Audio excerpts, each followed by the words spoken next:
Во септември, имено вежбата беше планирана за оваа година, септември 2020, ќе биде реализирана 2021. Збориме за прва цивилна вежба НАТО Euro-Atlantic Disaster Response Coordination Cell или НАТО Центарот за помош и координација при катастрофи.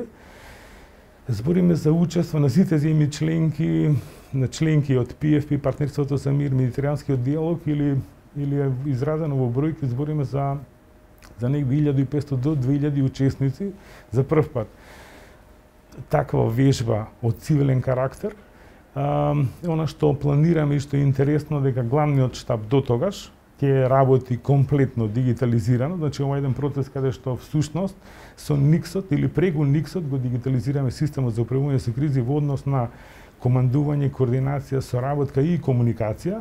И уште повеќе, она што ние планираме е да при финалната планирачка конференција која што е планирана во мај оваа година, третата декада од мај, планираме да и тимовите кои што ќе пристигнат од НАТО, да ги обучиме дел во мај и дел во септември пред самата вежба, така да планираме и НАТО тимовите кои што ќе пристигнат во Република Северна Македонија да работат на истиот систем, да го потребуваат истиот систем.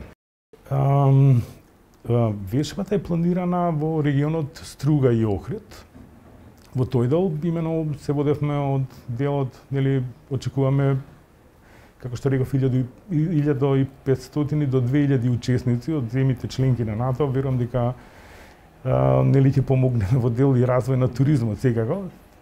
Се работи за теренска вежба за прв пат и сценариото е изработено, значи збориме ќе бидат опфатени сите непогоди кои што може овој регион да биде опфатен. Збориме земјотрес, збориме пожари, збориме поплавен бран и поплавување на крај брежјето на Охридското езеро, спасување на планина, спасување во река.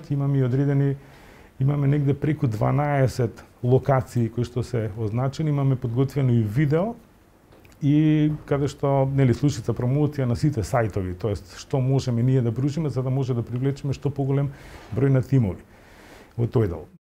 Покрај значи роба, преку центарот стигнуваат и тимови кои што земјата ги бара во случај на одредена катастрофа, нели, а и начинот е всушност што сега ние ќе работиме како Центарот за управување со кризи, како земја домаќин, како дел од системот, како ќе бидат употребени тие тимови. Значи на тимовите да се згрижат, каде треба да бидат сместени и она што е најбитно, нели, зашто се дојдени, која им е задачата. И све во координација со главниот штаб, кај што главниот штаб има точно задачата што им е дал и што она што е сега убрзано, ако порано требаше да им се даде задача да отидат на лице место да ја завршат и да се вратат назад.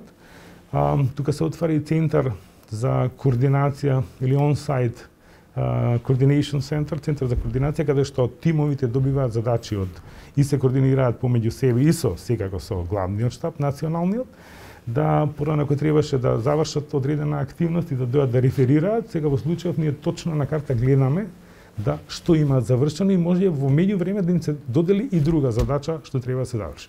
Значи како во улога на земја домаќин и барател на помош, колку ние сме способни да ги реализираме активностите, тоест тимовите да бидат точно, да добијат точни задачи и точно да се види што е направено. И уште повеќе ќе биде вежбата одлична можност, значи покрај дигитализација, зборим за одлична можност за сите капацитети и ресурси што ги има со кои што поседува Република Северна Македонија да бидат ставени во употреба и она што е битно секако нивниот оперативен капацитет.